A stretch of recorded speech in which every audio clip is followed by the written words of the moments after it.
Another week, another gutsy win and comeback performance by Caleb Williams. The Bears are 6-3.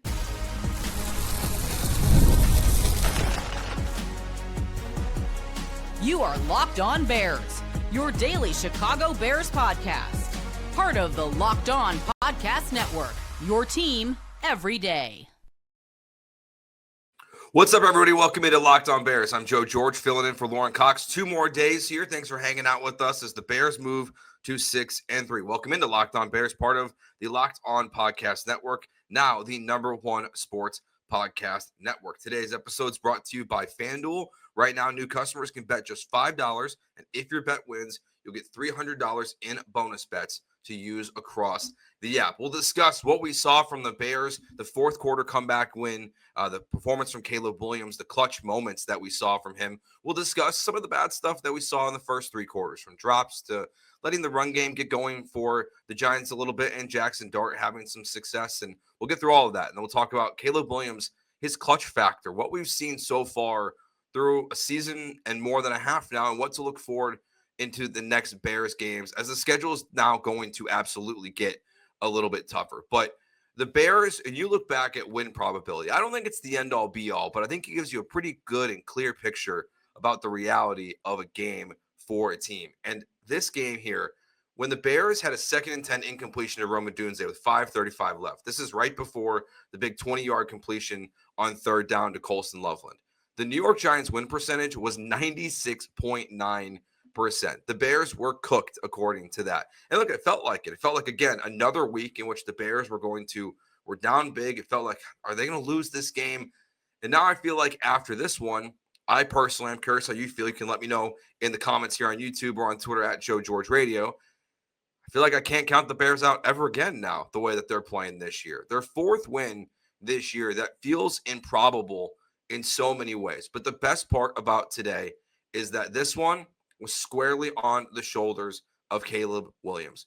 Big time throws, big time runs. You're down 20-10, and you need your quarterback to step up when it matters most. And that's what he's done. And that's what he's been doing, but he did it especially in a big way today. Let's talk about here what we saw on those final 2 drives for the Bears. So the Bears are down 20-10, and they go on a 9-play, 91-yard drive. It only takes them 2 minutes and 17 seconds. So they're humming down the field. It starts off with the Caleb Williams run, which becomes a big focus part of what we saw happen those last 2 drives. Caleb finally just starting to use his legs really when it matters most. Like, I know everyone keeps asking, the broadcasters were doing it again today, Greg Olsen and them, run the ball more. You've got opportunities. You don't have to just keep, throwing these incredible throws that nobody's catching as you're rolling out to your right and left. Run. Well, he started running there on those last 2 drives. So he starts that drive off with the run. Then comes that big 20-yard pass to Colston Loveland. That relationship seems to be growing. We talked about it on last week's show. Like, you need more Colston Loveland. And he's just one of those guys that all of a sudden the last 2 weeks feels like he's just open when you need him to. The other guy, another big 18-yard completion later in this drive, again on 2nd and 10. Caleb Williams finds Rome Odunze for 18 yards to get down to the 31. And then he rushes for a 29-yard scramble in which, honestly, if he doesn't trip himself up, he has a rushing touchdown there too. He was electric on the ground on that play. Small nitpick, would love for him to tuck the ball a little bit away. I feel like he carries it in a way that makes me feel uncomfortable as a fan. Watching him run down the field feels like someone just has to tap his arm and the ball is going to come out. Hasn't happened yet, so no big deal. And then he finds Rome Odunze for the touchdown pass, the 2-yarder. Great play design. Rome was open, wide open in the middle of the field. So that drive was basically perfect. Couple incompletions here and there, but they moved in big chunk plays on this drive in a really impressive, quick fashion. They needed to because time was winding down. The defense comes up here, 3 plays, -8 yards total. The sack from CJ Gardner-Johnson is 2nd of the game. We'll discuss here in a couple more minutes as we go through all the good stuff on Russell Wilson. And the Bears get the ball back, shank punt, take advantage. As Ben Johnson said last week, you don't apologize for these kind of victories. So a 4-play, 53-yard drive capped off with a 17-yard rushing touchdown from Caleb Williams. There also was the 27-yard pass to Luther Burden, which he is a hard guy to tackle. We saw multiple times in this game, but on that one specifically, felt like he dragged his guy 5-6 yards to just make it even easier The Bears move right down the field. They get the touchdown, 24-10, 24-20 lead. And then the defense does its job again.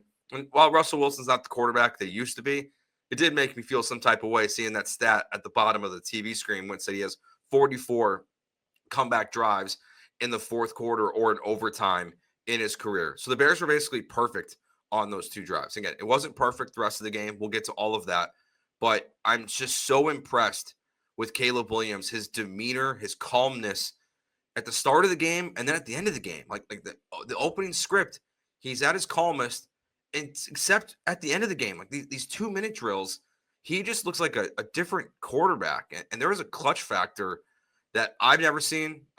Bears fans have never really seen. I mean, Cutler had his moments, of course, and even the defense is typically the one that's clutch. They get the turnover, they get the pick six, they get the big Devin Hester punt return for a touchdown against the Arizona Cardinals.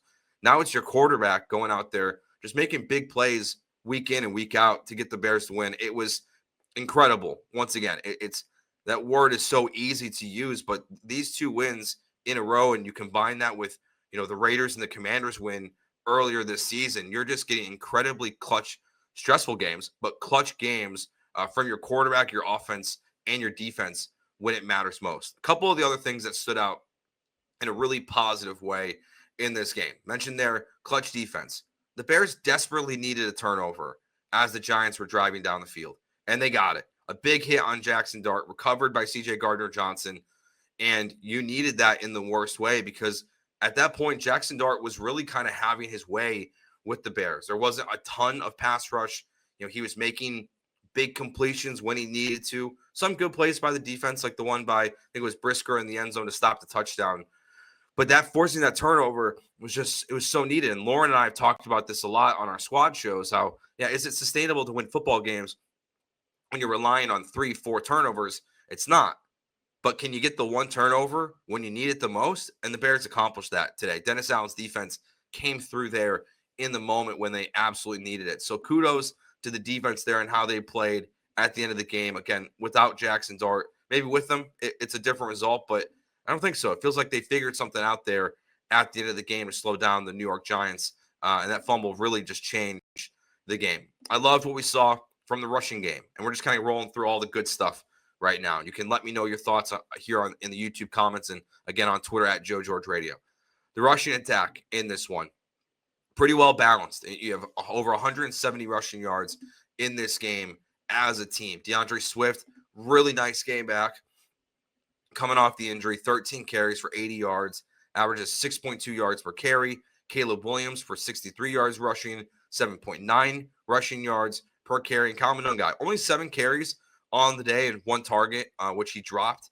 28 rushing yards, 4 yards per carry, but got the touchdown. And so the running game, I felt like Ben Johnson went away from it for a little bit in the game. It felt like at one point they hadn't run the ball in forever, but this turnaround for the offense as it's gotten better and better, and feels like schematically they've really figured some stuff out with the running game, and having 3 guys on this roster now who can impact a game in different ways. I mean, and Caleb, Monungai, and Swift obviously are all so different in the way that they run the ball and what they're effective in and when you want it, when you don't want it. Having the bruising back, the scat back, and then a quarterback who can just take off and book it in the way he did those last 2 drives. The running game was really excellent again for the Chicago Bears.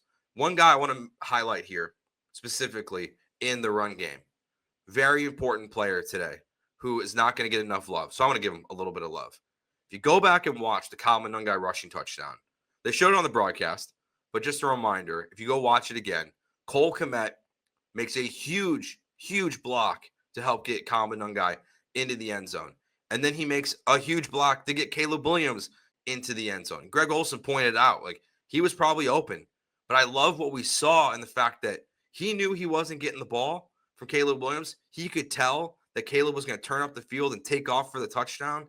So instead of trying to get the ball and raise his hand up and say, throw it to me, he turns, gets the big lead block, and leads Caleb Williams into the end zone. So Cole Kmet, unsung hero of this win for the Bears today. Last player here, and we think I want to talk about just for a minute before we go to break and get to some of the bad things that happened in this game, because there were a lot of them, but they won. So we do that second. CJ Gardner-Johnson, what a find this has been. I think we all had some hope that he would be good for the Bears early on, but 3 sacks, a fumble recovery in his first 2 games as a member of the Bears, played a lot more today. And this is a guy that looks like he's going to have a clear spot on this roster after Kyler Gordon and Jalen Johnson get back. You can use him as a weapon. Really cool to see him get the game ball, but just a veteran player that's been on 4 teams this calendar year, had low expectations, and through 2 games, he's exceeded all of them, getting to the quarterback. The pass rushers better watch out, or CJ Gardner-Johnson might lead this team in sacks this year, which would be kind of a sad statistic, but awesome at the same time. All right, we'll take our first break here. When we get back, we'll discuss some of the negatives we saw in this game, specifically the drops and what we saw from the defense in this game. That's still a little concerning. We'll get to all of that next here on Locked On Bears.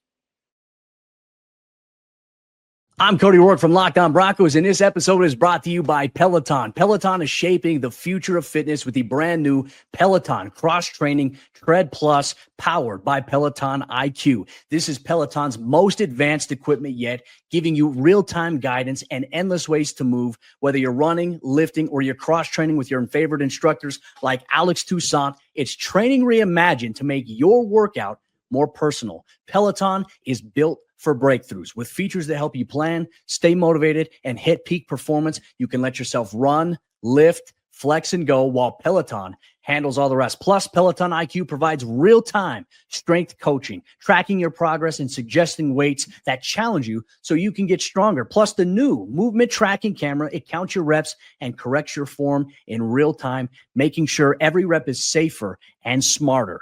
So let yourself run, lift, flex, push, and go. Explore the new Peloton Cross-Training Tread Plus at onepeloton.com. Today's show is also brought to you by Rippling. If you're a business owner, here's the truth.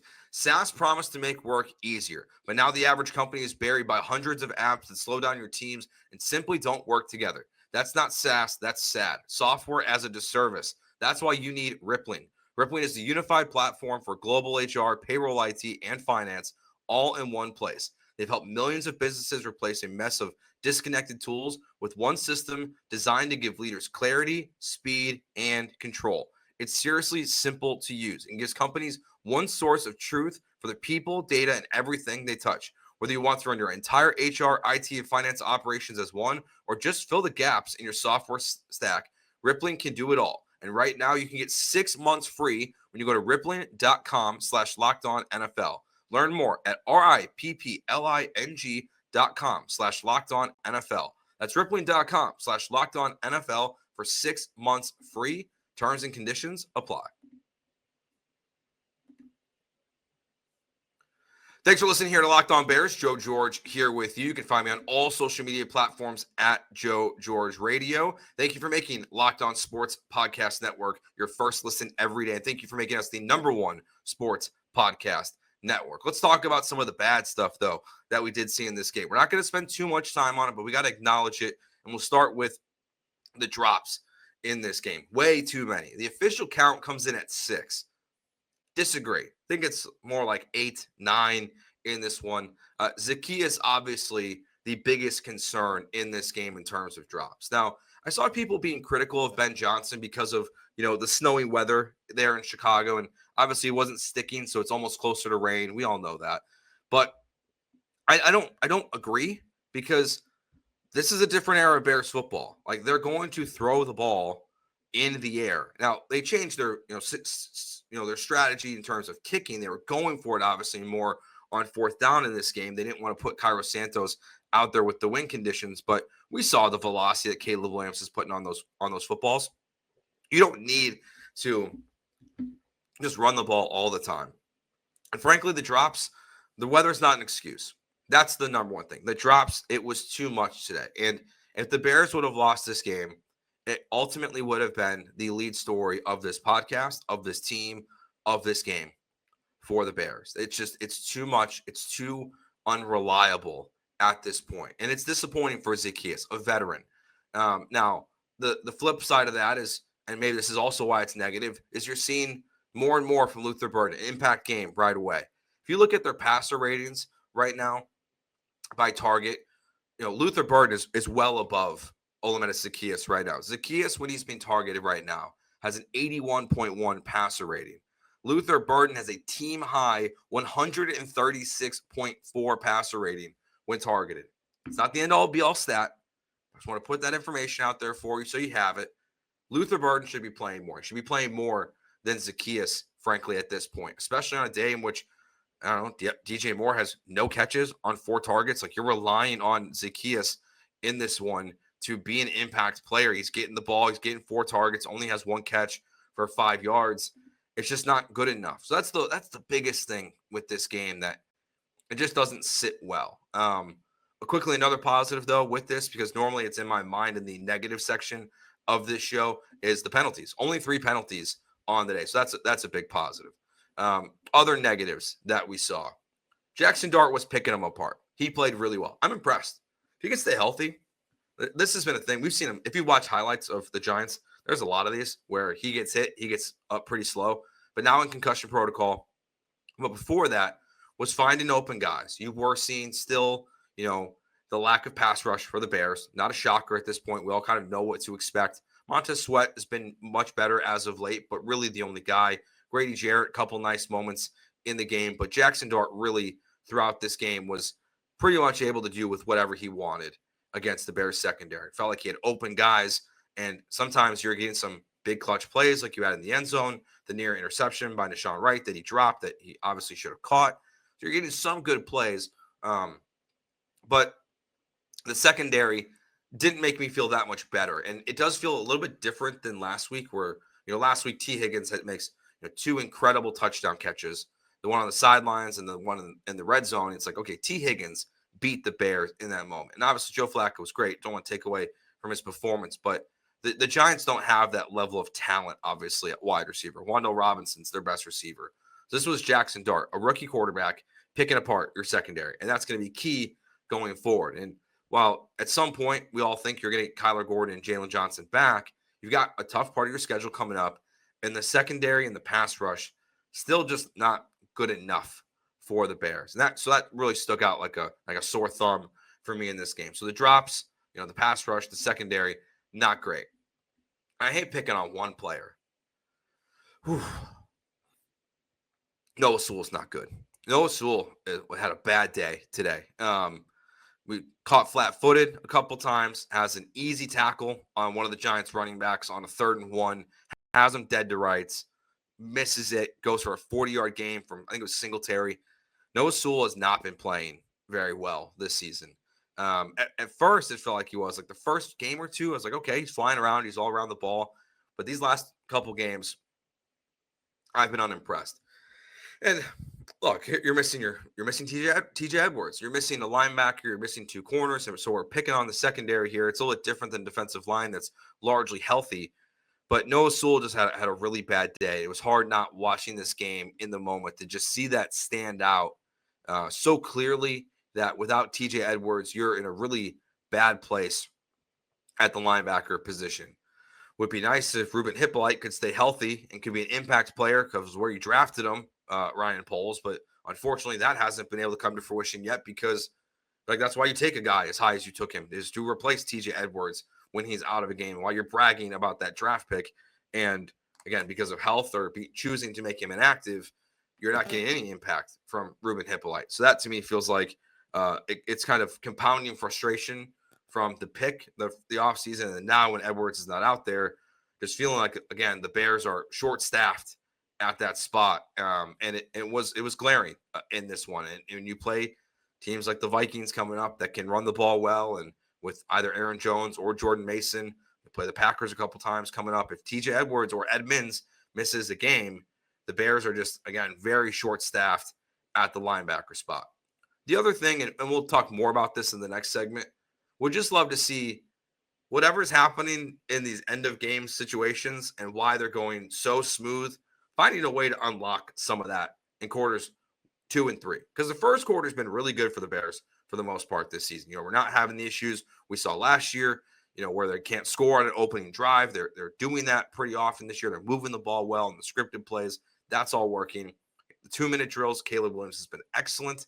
this season, and it's been good most of his career already in those situations. But the middle quarters, it's figuring out how to get the success at the beginning and the end and getting it a little more spread out throughout the game, kind of like you saw against obviously very inferior defenses, the Cowboys and the Bengals, but just got to find a way to spread the love a little bit in this one. We'll take our final break here. When we get back, we'll talk about Rome Odunze, Caleb Williams being clutch, and really just what we're looking for next. That as of this moment, the Chicago Bears, if you look at the playoff standings, are in the playoffs at this point, which is an awesome thing to say. We'll get to all of that next year on Locked On Bears. The Locked On Bears podcast is brought to you by FanDuel Sportsbook. We're all enjoying the NFL season so far, but the NBA is back, and there's no better place to get in on the action than FanDuel, the official sports betting partner of the NBA.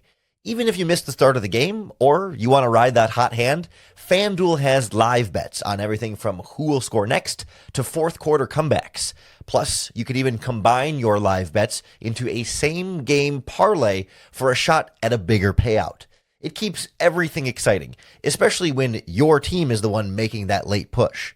Right now, FanDuel is giving new customers $300 in bonus bets when your first $5 bet wins. So go to FanDuel.com to sign up and play your game with FanDuel, the official sports betting partner of the NBA. Last week, there was a lot of conversation around the Chicago Bears because of a tweet that was put out there by James Odunze, someone asking for them to trade Rome Odunze, get the ball more. Rome handled it like a real pro before the game. During the week, the Bears handled it well on social media. But then this game, look, and this isn't because of Dad, but first target to Rome Odunze completion in this game, 10 targets, 6 catches, 86 yards, 14.3 yards per reception, and a touchdown. Really impressed with what we saw from Rome today. And I want more. Like that's one of my biggest takeaways from this game. I want more. I want more Rome. I loved the way they got him involved in the offense. We saw this game, to me, showed a lot of brightness for it now, but also a lot of bright things for the future of what Caleb looks like, what Rome looks like, what Colson Loveland looks like, Luther Burden, Kyle Monangai, like the young core, these skill position players that you've invested in are showing flashes of highlight plays, just good plays all over the board this season. And today felt like was the first time where collectively this group was really all coming together. The young guys stepped up when you needed them to the most, all of them in this game with touchdowns or just big plays on offense. So I just want more Rome Odunze. So it was funny there's the post-game press conference or a post-game locker room scrum with Rome Odunze is very funny. A reporter's asking him, about getting that first target of the day. He says, "Thanks, Dad," and then he chuckles, and everyone gets a big laugh. I did a terrible job there of describing it, but very funny moment. Highly recommend going to find it there on Twitter. But it's just great to see his involvement in the offense. And again, it's not because of his dad, but I do appreciate that Rome Odunze was much more involved in this offense. And that's where, kind of to the end of the last segment and to where we are now, going forward, the biggest thing for the Bears is they do sit here at this moment, again, as a playoff team. They have to start putting together more collective, more full games from the beginning to the end. It's not going to be perfect, but we're seeing the offense have success, some real highs and some real, I would say middles. Like they're not even lows. You're not really turning the ball over this year. You're not making huge mistakes with penalties as much of recent like you were earlier in the season. They're still, besides outside of today, kind of a problem, but you've limited some of that. But just moving the ball more frequently, deeper down the field, is something that is important to look for, I think, for the Bears. It was a different day. I mean, Ben Johnson, I think, did a good job in terms of his first game in these conditions as the Bears head coach and play caller. We saw him obviously be a little bit more aggressive with going for on fourth down instead of kicking. I think that's a wise decision for multiple reasons. One, the wind was a factor, and Carlos Santos hasn't been, I was asking for him to not be the Bears kicker this weekend, which obviously did not happen. So I think there was some good gameplay there, but the execution on fourth down needs to be better. Didn't love the one short yardage run to DeAndre Swift on the outside that got blown up. It was very similar to that big play that Noah Sewell led up in this game, but DeAndre Swift couldn't break it that's like Singletary was able to. So it wasn't the best play calling or execution of the plays. It could be either one. Probably just depends on the situation. So the fourth down stuff wasn't great in this game, and they just collectively need to just play better. Sounds corny, but like just elevate the entire game a little bit, and just not everything at the beginning. In the end, maybe I'm being biased here. Want a little less stress in my life. It's been a stressful season, but it's been awesome. I wouldn't trade this season for anything already. I'll take these wins every day over a 10-game losing streak like last year. Final thing I want to hit on to kind of wrap up today's game and before the podcast tomorrow and discuss more about Caleb Williams' performance and what we saw from the Bears as we rewatched the game. Caleb Williams, his clutch gene is everything you would want from a quarterback and more. He is coming through time and time again, and he did it last year. And I went through, as I think I got all of them. I found 11 different situations already in Caleb Williams' career where he has had the ball with an opportunity to put the Bears with a lead or a go-ahead touchdown score on the final drive of the fourth quarter. If you go to the very beginning, week 2 last year, the Bears are down 19-13. They go a 5-and-out drive. They lose to the Houston Texans. So that one, not great. You go to the Hail Mary game. Bears are down 12-7. Caleb Williams and the Bears go 10 plays for 62 yards to give them the 15-7 lead. So Caleb Williams, clutch, does his job there. Should be 1-1 in clutch games and clutch moments. Instead, the Hail Mary happens, disaster. Same thing a couple weeks later. The Bears are down 20-19. Caleb Williams and the Bears offense, 7 plays, 42 yards to give them the lead over the Packers with a game-winning field goal. Instead, as we know, it gets blocked. So 3 situations already into 2024, not even halfway through last year, basically, where Caleb Williams is getting the job done and putting the Bears in position to win. Weeks later, down 27-16 to the Vikings. The Bears go 8 plays for 40 yards to make it 27-24. They get the onside kick recovery, 3 plays there to make it a 27-yard field goal, 3 plays for 27 yards to get the game-tying field goal. It's 27-27 against the Vikings. They lose in overtime. So another game which the Bears lose because of coaching, other things. But Caleb did his job. Same thing, 23-20 to the Lions. This is the Matt Eberflus timeout disaster. 12 plays, 58 yards that could have put the Bears in position of the field goal. Instead, ends up in the joke that got Matt Eberflus fired. We see him down 6-3, that awful game last year. The Bears go on a 13-play drive to try to get in the position to beat the Seahawks in that ugly football game. I think on Thursday Night Football it was. Caleb Williams throws an interception. This is really the big blunder of all of them so far that we've gone through, and the Bears lose that game 6-3. And then this is when the good stuff starts to happen. Obviously, last year, the final game of the season, the Bears are down 22-21 to the Packers. They go 6 plays, 47 yards for the game-winning field goal. Then we have the Raiders game, the Commanders game, the Bengals game, and then today, the Giants, in which all of these, Caleb Williams is making big-time plays. The Bears are down 24-19 against the Raiders, and Caleb took them on an 11-play, 69-yard touchdown drive to give them the 25-24 lead before the blocked field goal. They're down 24-16 to the Commanders. They score to go up go down 24-22 on 3 plays, 61 yards. Caleb Williams, they get the fumble, they get into field goal position, they win, and we all know how the Bengals and the Giants game win. The point is, just to go through all that, sort of lay it all out there for you. 11 times, Caleb Williams has been in position to lead the Bears to victory, as up and down, and sometimes really down, as Caleb Williams has been as the Bears quarterback so far last year and sometimes early on in the season. The point is he's clutch. He puts his team in position to win these football games in a way in which we have not seen a Bears quarterback do.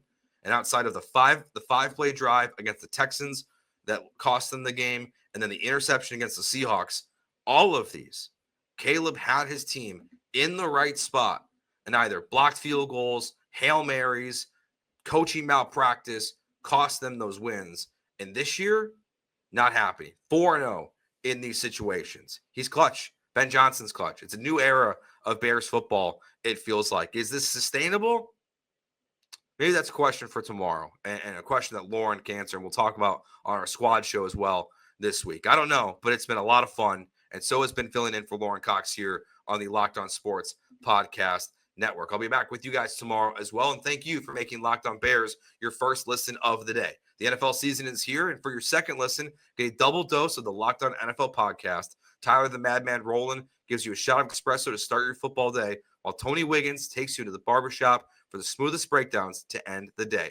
Find Locked On NFL on YouTube or wherever you listen to your podcast. Thank you all for listening here on YouTube and wherever you get your podcasts, Apple and Spotify. If you're not subscribed already, please do so. It helps us out a lot. Thank you for listening to me, Joe George. You can find me on all social media platforms at Joe George Radio. Got one more day hanging out with you, filling in for Lauren. So we'll talk to you Tuesday morning. Enjoy your Monday. Go Bears. Peace.